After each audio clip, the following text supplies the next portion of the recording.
Feliz sábado. Quero convidar você a fechar seus olhos para podermos falar com Deus. Oremos. Obrigado, Senhor, por esse sábado tão especial, onde temos o privilégio de estar aqui em Tua casa, para poder falar contigo e também ouvir Tua voz através da palavra. O Senhor sabe como chegamos até aqui, sabe as preocupações que nós temos, como está o nosso coração, e eu quero pedir ao Senhor que nessa manhã, o Senhor fale conosco mais uma vez através do estudo da Tua palavra, que possamos compreender, Senhor, qual é a Tua vontade para as nossas vidas. É o que nós oramos em nome de Jesus. Amém.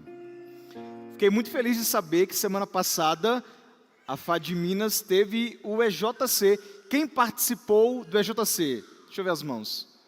Poxa, que legal. É um vício, não é? Depois que você participa, você nunca mais quer deixar de participar. Fico muito feliz por isso. Trabalhei alguns anos no EJC. Eu acho que esse ano a gente participou do EJC em Itabuna, com os jovens lá do meu distrito, e se eu não estiver enganado, era o 28º EJC que eu participei. Gosto muito, é muito bom. Que bom saber que aqui também está acontecendo esse ministério.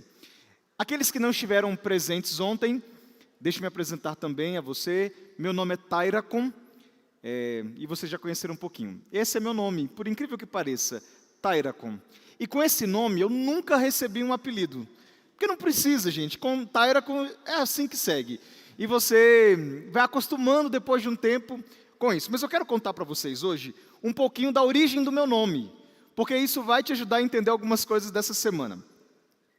Quando meu pai se casou com a minha mãe, ele já casou dizendo para minha mãe que ele havia tido um sonho, algo assim, meio em espécie de visão, sonho. O meu pai era uma figura meio diferente.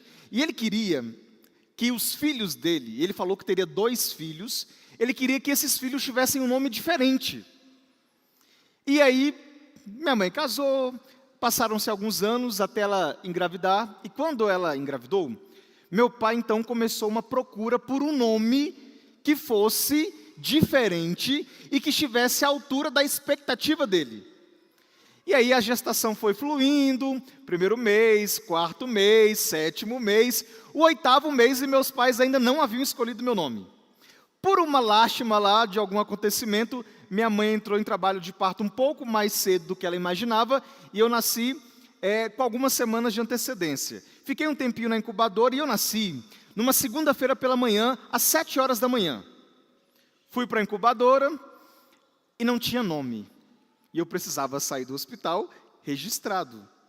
Meu pai foi para casa e na terça-feira pela manhã, meu pai foi à padaria. E aí chegou na padaria, a amiga dele falou assim, olha, como é que está a Penha nessas últimas semanas de gestação? Aí meu pai, não, nasceu ontem. E qual é o nome? Ele ainda não tem um nome para o meu filho. Eu ainda não achei um nome que fosse à altura do que eu queria. E ela, que bom que você não achou o nome, porque essa semana eu achei o nome para você. E aí foi lá, pegou o nome na bolsa, o papel, e estava escrito Tairacon. E é um nome bem simples de escrever. Tairacon. Não tem nada de K, W, Y, nada. Tairacon.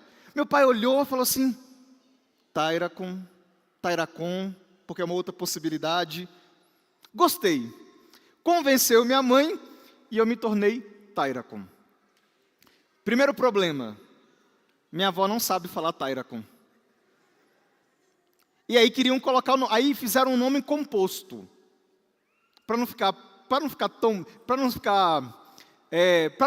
ajudar tanto a piorar.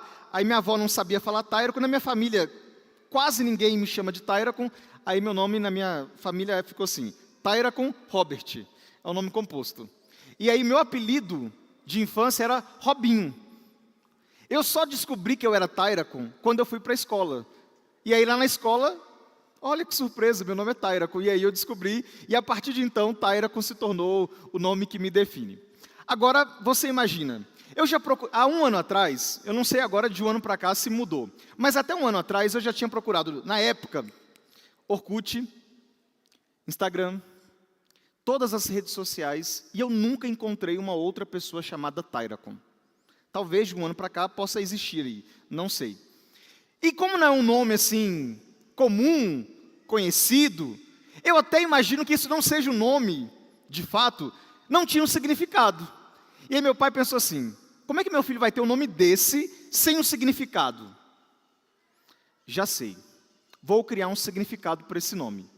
E aí meu pai, com a criatividade dele, falou assim, o significado de Tairacon é nascido para fazer a diferença. Bom, né? Olha aí. Mas a vida é uma caixinha de surpresas.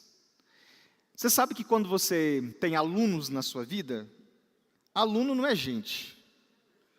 Aluno é um bicho exótico.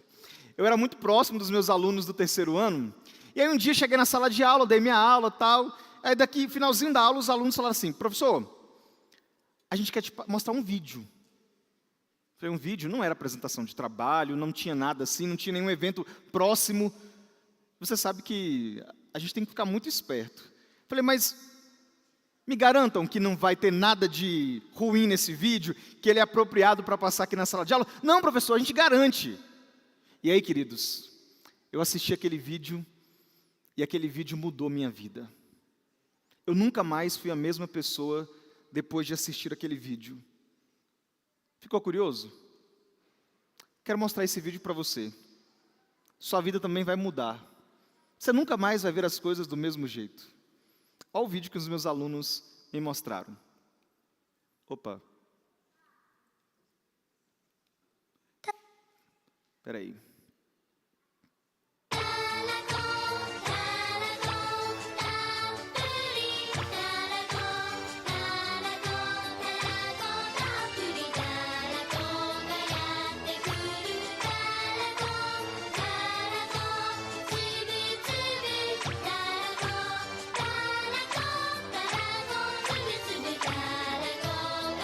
Taっぷりキューピーパスタソースたらこ Nascido para fazer a diferença, na hora eu me tornei macarrão japonês. E esse vídeo, gente, tem vários, cada hora fica pior, olha esse.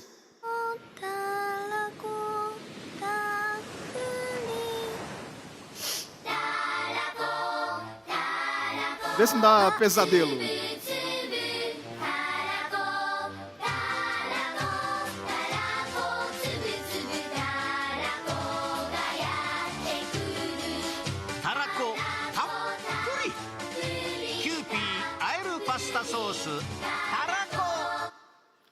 Eu não entendo a lógica desse vídeo.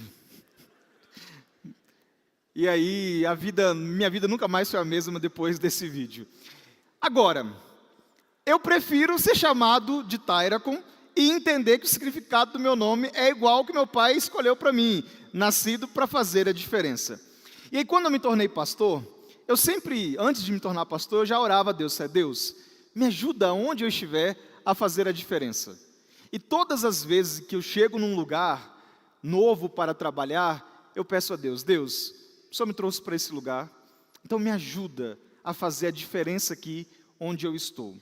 Antes de vir para cá, quando eu recebi o convite para vir aqui para a FAD Minas, minha oração foi essa, Senhor, vou passar uma semana na FAD Minas, me ajude a fazer a diferença lá também.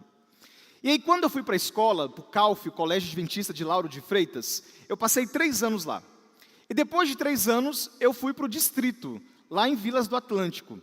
E lá em Vilas do Atlântico tem uma curiosidade. Se você andar pelo bairro, você vai perceber que tem 2 estabelecimentos comerciais que, assim, tem muitos. Pet shop e farmácia. Agora você imagina, você tem pet shop e farmácia, qual é o público do bairro? Crianças? Jovens? Não. Terceira idade. Era um bairro com muitas pessoas a partir de 60 anos de idade. E aí, como eu comecei a ser pastor lá na igreja de Vilas do Atlântico, eu comecei a fazer uma classe bíblica, e nessa classe bíblica do livro de Daniel, uma amiga lá que frequentava a comunidade, a gente se tornou muito próximo, e ela se batizou depois da classe bíblica que nós fizemos lá. E aí, ela morava num condomínio, onde tinham muitas pessoas nessa faixa etária a partir de 60, e eu comecei a me fazer muita amizade com ela, conheci algumas pessoas do condomínio, mas uma certa vez, Ela me procurou e falou assim: Tairaco, eu tenho uma missão para você. Eu não sei se você vai topar a missão, mas eu tenho uma missão e eu acho que é muito importante para você. E eu já estava orando: Senhor, eu estou agora aqui nesse distrito, me ajuda a fazer a diferença aqui nessa comunidade. É uma população que eu tenho dificuldade, eu preciso chegar de alguma forma, ser relevante, me ajuda. E aí ela me trouxe a seguinte missão: Tairaco, uma amiga minha, o pai dela faleceu tem 3 dias. E ela não queria fazer a missa do 7º dia, porque ela achou meio impessoal. Ela é espírita, o pai era católico, e ela queria fazer uma coisa mais intimista, mais próximo, assim, que as pessoas tivessem a oportunidade de falar sobre ele, de dizer como ele foi inspirador na vida das pessoas.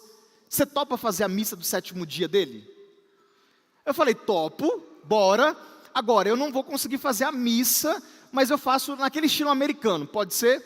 Ela: pode, vou conversar com ela. Fui até a casa dessa amiga dela, a Patrícia, e lá eu conversei com a Patrícia, pude conhecê-la, e no final da conversa ela falou assim: tá bom, pastor, eu entendi, estou muito feliz com a proposta, quanto o senhor vai cobrar? Eu falei: não vou cobrar nada para fazer isso.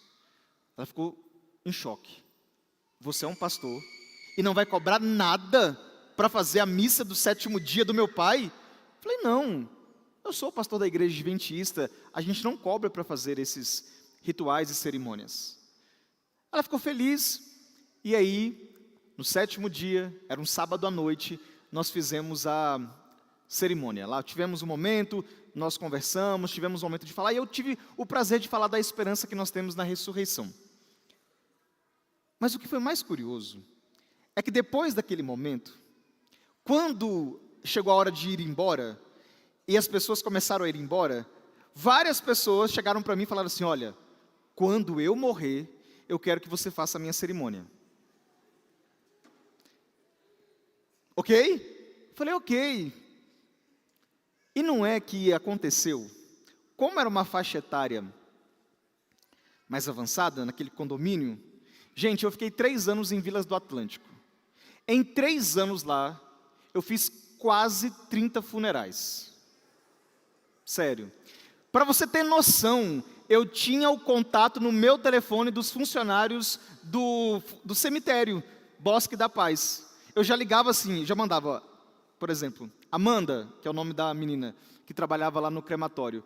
Amanda, estou indo hoje aí, então se prepare. Eu já mandava o link das músicas, tudo. A gente já era próximo, de tanto que eu aparecia no Bosque da Paz. E aí eu comecei a orar e falava: Deus, eu quero fazer a diferença. E a forma que eu encontrei para fazer a diferença foi cuidar de famílias que estavam vivenciando um luto. Eu achava que quando eu fosse pastor, eu seria especialista em algumas coisas. Mas eu nunca imaginei na minha vida que eu ia me tornar especialista em fazer funeral. Vários. Cada um encontra uma forma de fazer a diferença. E ao estar com pessoas no luto, eu comecei a perceber o que acontece com o ser humano quando ele precisa enfrentar a doença e precisa enfrentar a morte. Eu acabei tendo experiências muito impactantes que me fizeram pensar sobre o último estágio da vida. E hoje eu queria começar a ler com você um texto. Vamos começar pelo livro de Eclesiastes. Vai comigo no livro de Eclesiastes, capítulo 7.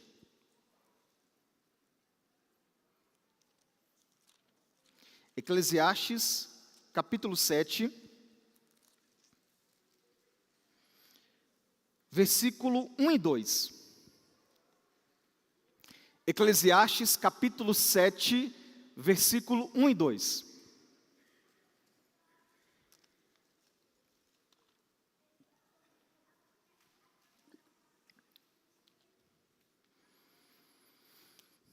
Eclesiastes, capítulo 7, versículo 1 e 2.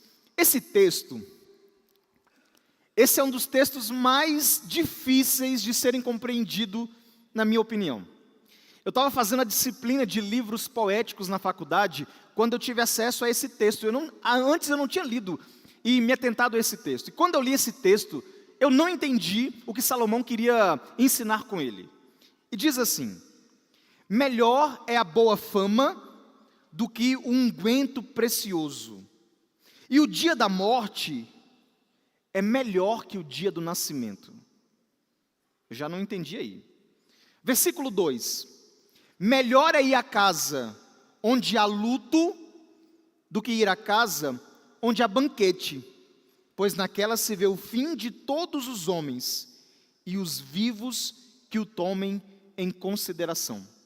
O homem mais sábio que passou pela terra está dizendo para a gente que melhor é ir à casa onde há luto do que uma casa onde tem festa e banquete. Como é que você entende isso? Para mim não faz sentido. Porque a casa onde há festa é bom estar. Quem não gosta de comer uma comida legal, estar perto dos seus amigos, ter um momento de liberdade, um momento de espontaneidade, de confraternização, isso é muito legal. Festa é bom. Mas quando você vai a uma casa onde há luto, onde alguém acabou de perder alguém da família, um ente querido, é difícil. Na maior parte das vezes a gente não sabe o que falar, a gente não sabe como lidar com o sofrimento. É difícil você olhar para alguém que está vivendo uma dor muito profunda porque acabou de perder alguém que ama. Só quem passa por essa experiência sabe o quanto dói perder alguém que se ama. E aí Salomão está dizendo, melhor é ir à casa onde há luto. Eu demorei algum tempo depois de estudar esse texto na faculdade para entender isso. Mas agora eu quero levar você a uma outra história. Já já você vai entender por que eu li esse texto para começar. Vamos ao livro de João. Vamos para a história de Lázaro. João capítulo 11. João capítulo 11. O que nós podemos aprender com a história de Lázaro para as nossas vidas?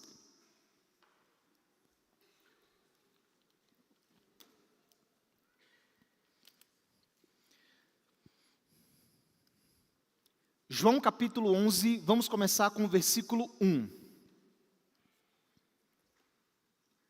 Quem achou, diga eu.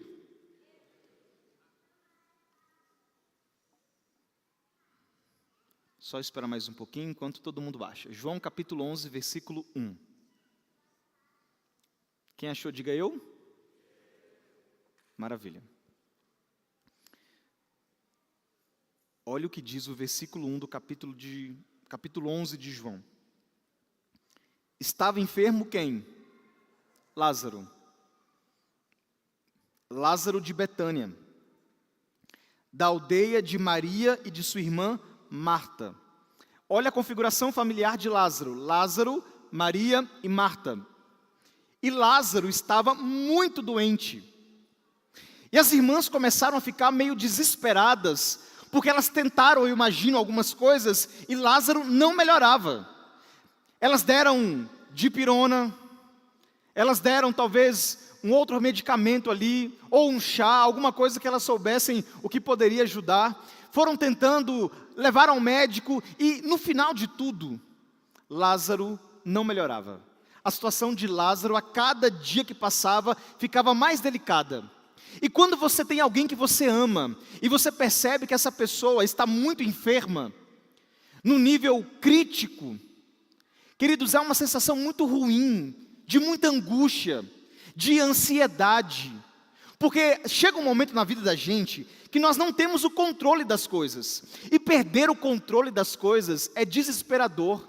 Você tentar fazer alguma coisa, você ir numa direção e os seus esforços não serem suficientes para mudar uma história, para mudar as circunstâncias, é muito difícil.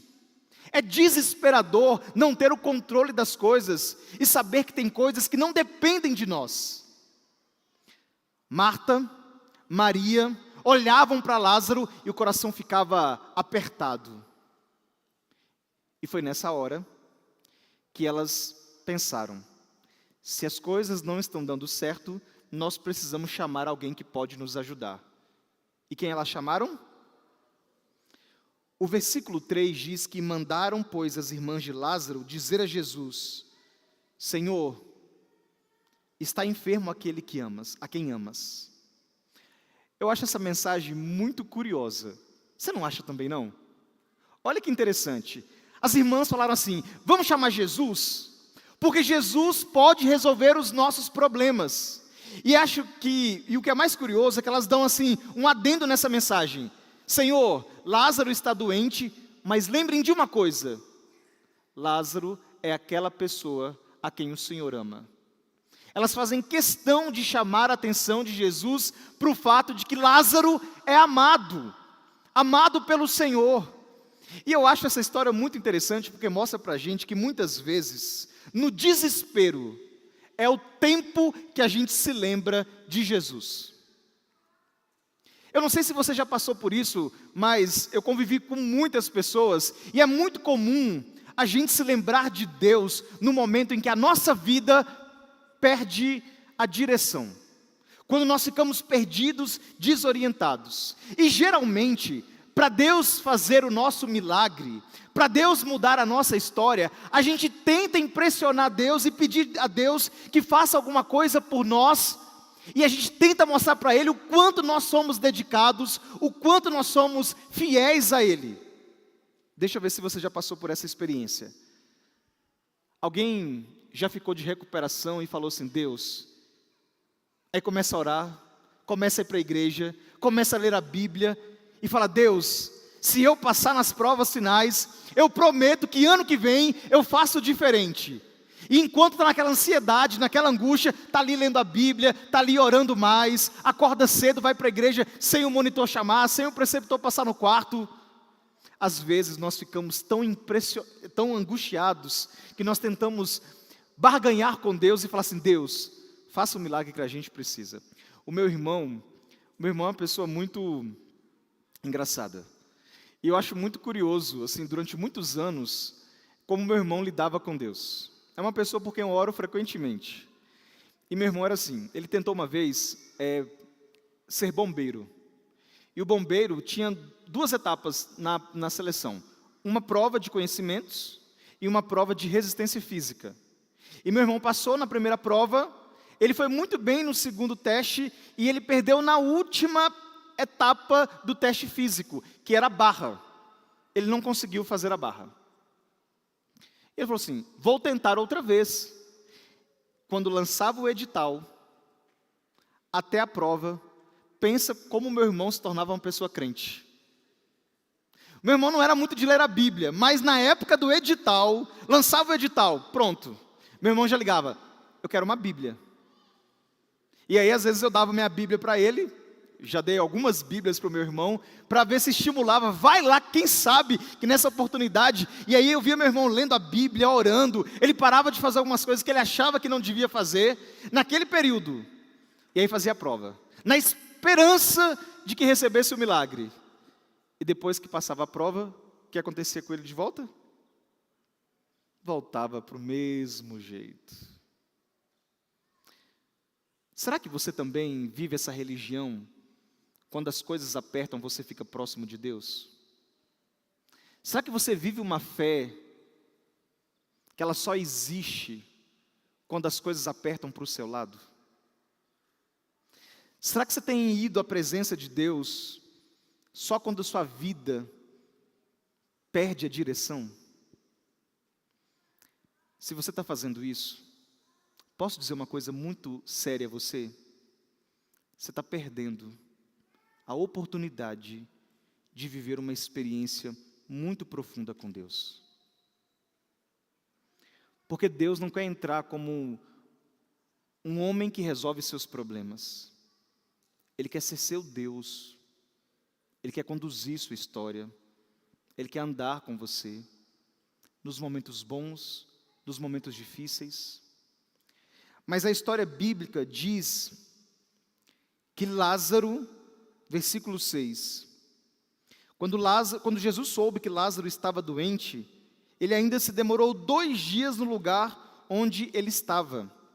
E no versículo 14, Jesus afirma claramente uma coisa: Lázaro morreu. Jesus recebeu a mensagem de que Lázaro estava doente mas tempo suficiente para chegar em Betânia com Lázaro vivo. Mas de propósito, Jesus não foi para a casa de Lázaro e ele permitiu que Lázaro morresse. E aqui nós temos que entender uma coisa para a gente não ficar com uma pulguinha atrás da orelha. Não foi Deus quem matou Lázaro. Não foi Jesus que trouxe a doença para Lázaro. Nunca foi o plano de Deus que nós vivêssemos doentes. Nunca foi o plano de Deus que nós morrêssemos. A morte sempre vai ser uma inimiga na nossa história. Nunca vai ser a vontade de Deus que você adoeça, que você morra. Mas infelizmente, devido às nossas consequências, devido às escolhas que fizemos, a morte está presente nesse mundo. Mas Jesus venceu a morte, porque Ele é a ressurreição e a vida. Amém? Lázaro está morto. E Jesus fala, eu vou até as irmãs, porque eu imagino como aquelas irmãs devem estar agora. Jesus foi até a cidade. Quando ele chegou à cidade delas, Lázaro já estava morto há 4 dias. Já não tinha mais o que fazer. Haviam perdido as esperanças. Eu acho que há momentos sobre o luto que são muito difíceis. É muito difícil quando você abre um exame médico e você recebe a informação de que ali está constatado uma doença crônica ou grave. É difícil. É difícil você abrir um exame e falar, aqui tem algo assustador.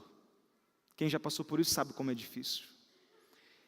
É muito difícil também quando aquela doença se desenvolve e leva alguém a óbito. Receber a notícia de que alguém morreu é um momento muito ruim. É difícil quando você olha a pessoa ali no caixão e a verdade nua e crua bate na sua cara. Não tem mais o que fazer. Na hora que você coloca na sepultura, é outro momento terrível, dói. E quando você volta para a sua vida, e você volta para a vida, e chega um dia que você percebe que você consegue viver. E esse dia também é difícil. O dia que você percebe que você consegue viver. Dá a ideia de que você está traindo a pessoa que foi, sabe? Dá a ideia que você não podia viver, que você precisava ainda sofrer muito, muito, muito a vida toda. É ruim quando chega um momento que você percebe que aquela dor, ela vai se reajustando, vai se modificando, e você segue a sua vida. Dói perceber que o mundo não para de girar, que a vida continua, dói muito. Mas a morte é uma experiência muito interessante. Existe uma ciência que estuda esse momento da vida, chamada tanatologia. Na faculdade de psicologia, na matéria de desenvolvimento humano, a gente estuda um pouquinho sobre os procedimentos e os processos psicológicos que as pessoas vivenciam perto do morrer ou na iminência da morte. Fizeram uma pesquisa alguns anos atrás com pessoas que estavam na UTI. Quais eram os grandes arrependimentos das pessoas na UTI? E sabe quais foram os grandes arrependimentos? A maior parte das pessoas que chegam ao último momento da vida, elas começam a olhar para trás, para o passado, e elas começam a trazer alguns arrependimentos. Primeiro, poxa, eu podia ter sido mais feliz. Eu vivi uma vida, mas minha vida não foi uma vida feliz. Segundo arrependimento, eu devia ter trabalhado menos. Eu trabalhei tanto, mas agora parece que isso não valeu a pena. Terceiro arrependimento, eu devia ter dito mais eu te amo para as pessoas que eram importantes para mim. Eu devia ter dito para as pessoas o quanto elas eram importantes para mim. Quarto arrependimento, eu não devia ter me importado tanto com a opinião das pessoas. Eu vivi tanto para agradar os outros, que eu acabei ficando preso. Será que você está vivendo uma vida que vai te levar a um desses arrependimentos? Lázaro chegou ao final da vida, e quando ele deu um ponto final, acabou a história. Lázaro escreveu a vida dele, e em algum momento ele precisou encarar que a história dele tinha um final. A gente não pensa sobre isso. Quando a gente é jovem, nós não pensamos que a nossa vida é um livro que a gente vai escrevendo, mas não tem páginas infinitas. Nós começamos a escrever nossa história e dia a dia nós escrevemos, cada dia uma página diferente. Mas a nossa vida, ela não é eterna aqui nesse mundo. Vai chegar um momento que nós vamos colocar o ponto final nessa história. E a grande pergunta que fica no ar é: que história nós estamos escrevendo? O que você está colocando em cada página da sua vida? Vai chegar uma hora que você não tem mais como continuar escrevendo a sua história. E na maior parte das vezes, a gente não sabe qual é o dia em que vamos colocar o ponto final na nossa história. É uma surpresa. A gente vai vivendo até sermos surpreendidos. E por que isso? Porque Jesus, Ele não quer que a gente fique preocupado com o futuro. Ele quer que a gente aproveite e viva a nossa vida agora, um dia por vez. Porque nós não temos o futuro. O amanhã não existe. Quando o amanhã chega, é hoje. Nós só temos o hoje para poder viver. E Jesus foi à casa de Lázaro. E quando ele chega lá, ele vai mudar a história de Lázaro. Se você continuar lendo comigo, João capítulo 11, versículo 34, Jesus pergunta para as irmãs: onde o sepultastes? E eles lhe responderam: Senhor, vem ver. E Jesus chora quando ele chega até a porta da tumba de Lázaro. E as pessoas começam a perguntar: olha como ele amava Lázaro. E depois de um tempo, Jesus pede então, versículo 39, tirai a pedra. E disse-lhe Marta, irmã do morto: Senhor, já cheira mal, porque já é de 4 dias. Respondeu-lhe Jesus: não te disse eu que se creres, verás a glória de Deus? Então tiraram a pedra. E Jesus, levantando os olhos para o céu, disse: Pai, graças te dou porque me ouviste. Aliás, eu sabia que sempre me ouves, mas assim falei por causa da multidão presente, para que creiam que tu me enviaste. E tendo dito isto, clamou em alta voz: Lázaro, vem para fora. Saiu aquele que estivera morto, tendo os pés e as mãos ligados com ataduras e o rosto envolto num lenço. Então lhes ordenou Jesus: desatai-o e deixai-o ir. Vamos voltar a essa cena? Lázaro está morto. Inclusive, Arthur Souza, você está aqui, mano? Deixa eu ver sua mão. Parabéns, cara. Você é um artista, mano. Eu estou muito impressionado com seus desenhos. Aqui está a história que nós estamos lendo. A história de Lázaro.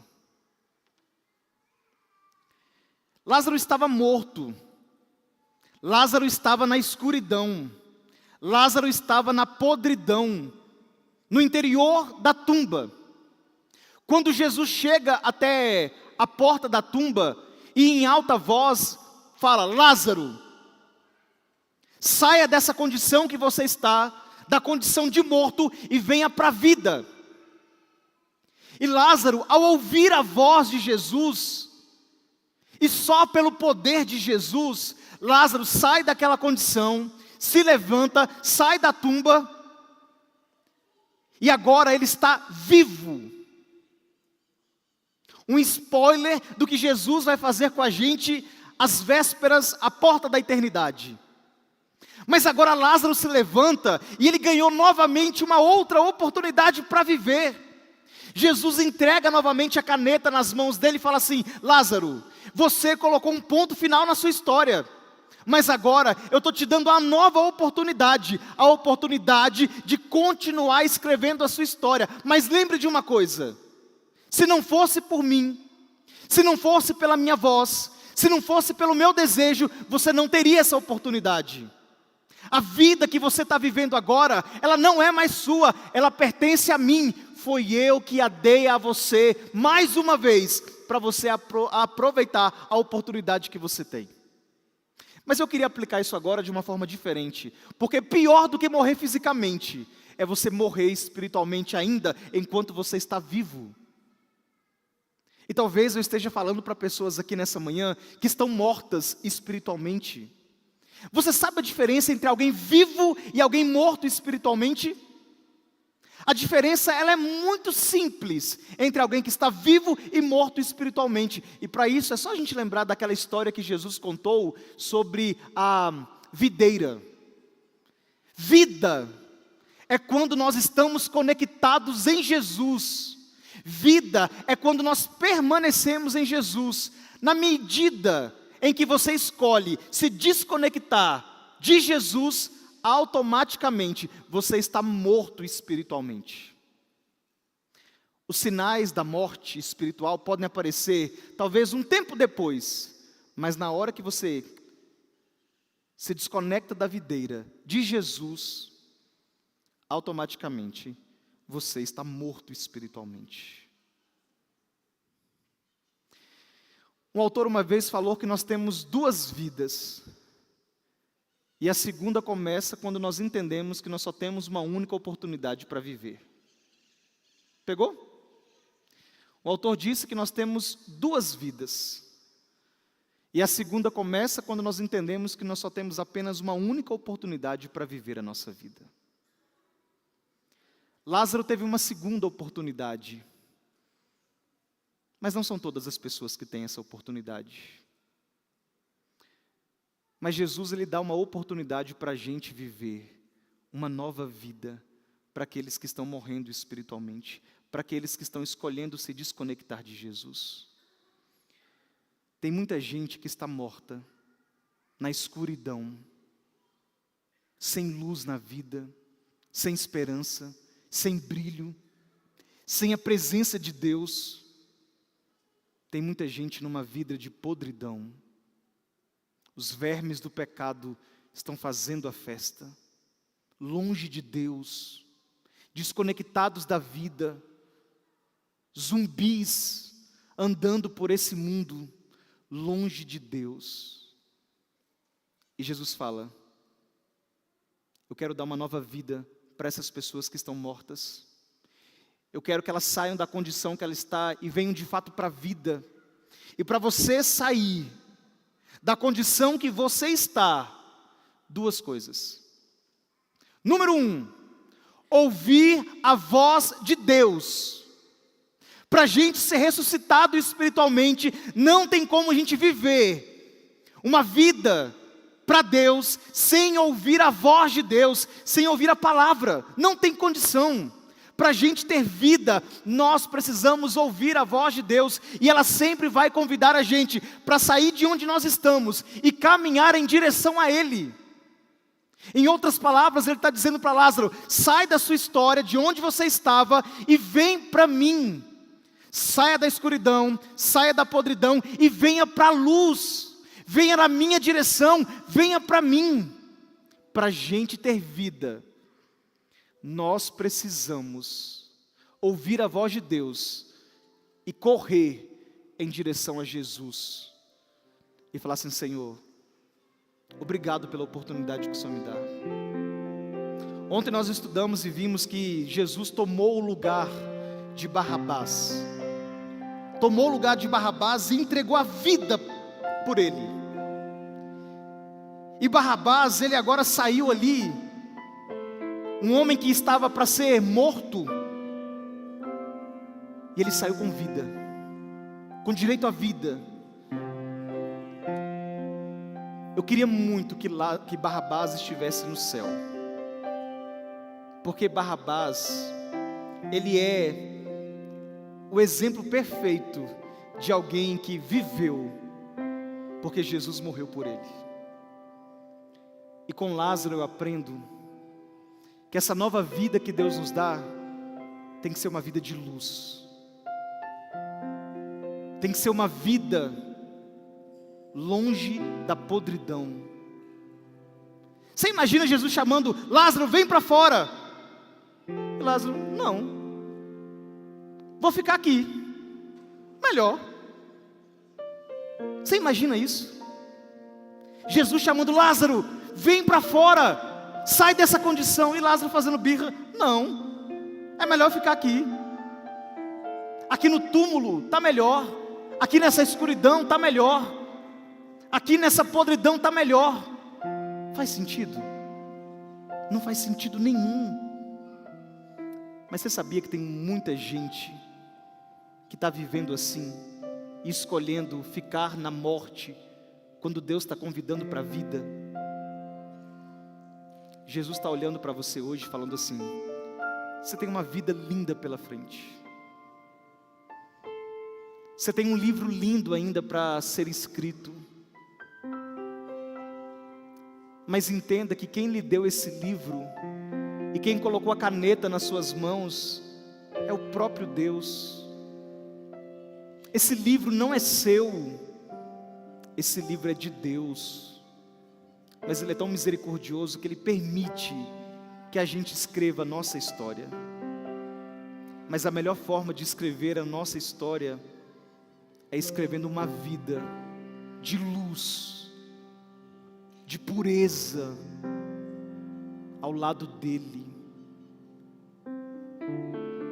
Talvez tenha alguém morto aqui nessa manhã, desconectado de Deus, longe de Deus, perdido, sem alegria, sem brilho, sentindo o peso do pecado sobre seus ombros, atormentado pela culpa.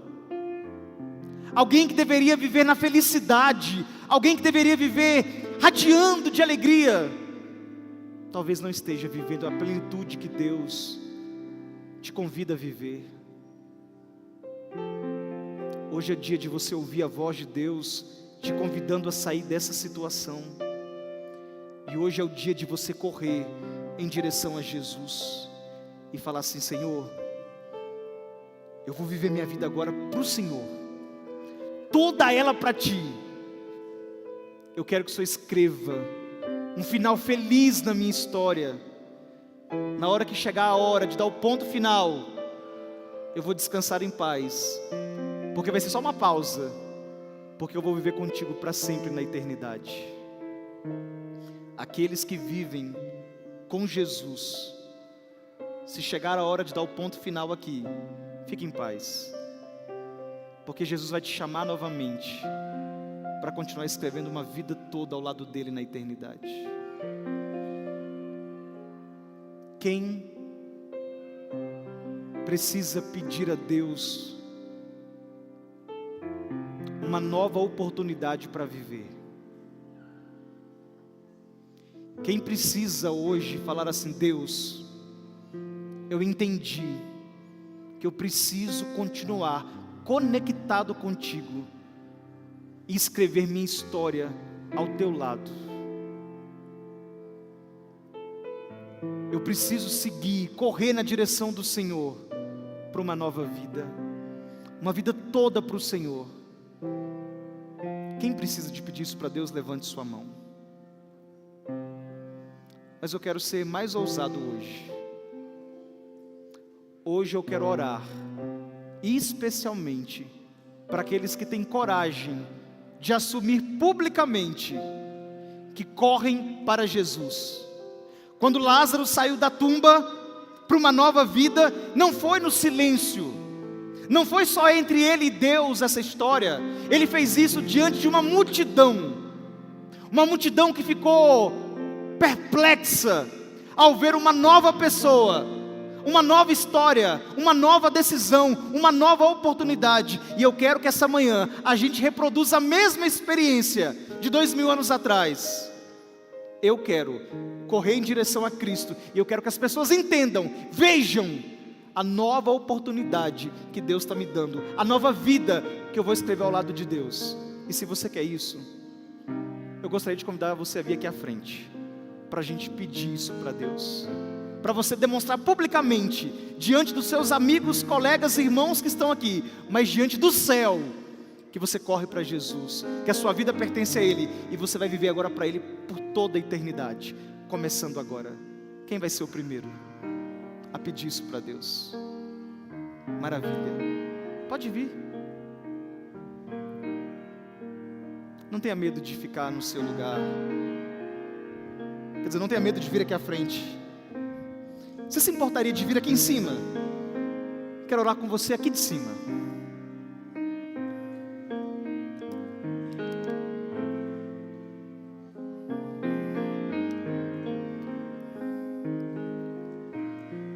Pode vir chegando.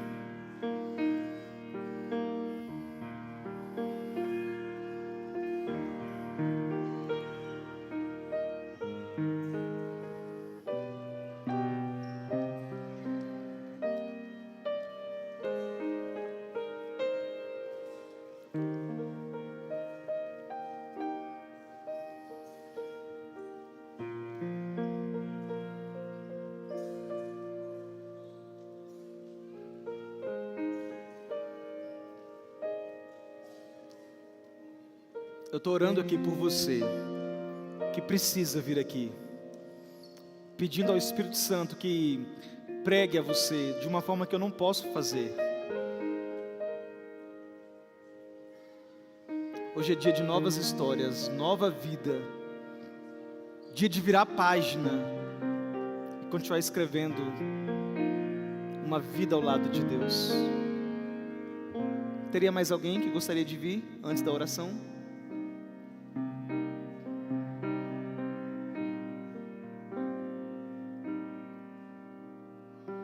Gostaria de convidar você agora a ficar em pé. Você que está aí no banco.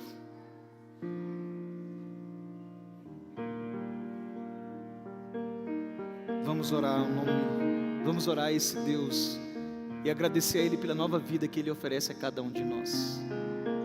Oremos. Obrigado, Senhor, porque o Senhor nos chama para a vida.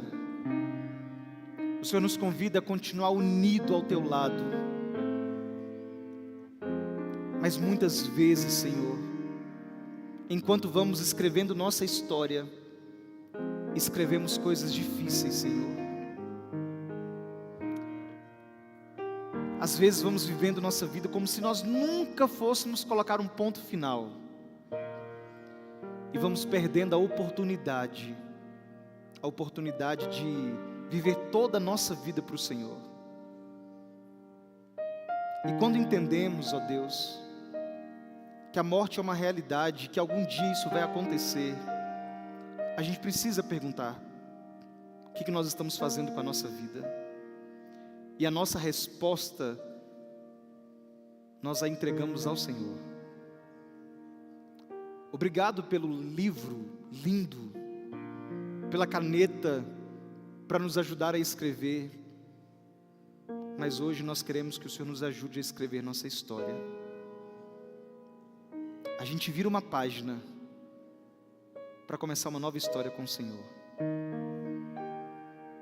uma história de vida, luz e pureza, não uma história de podridão, escuridão e morte.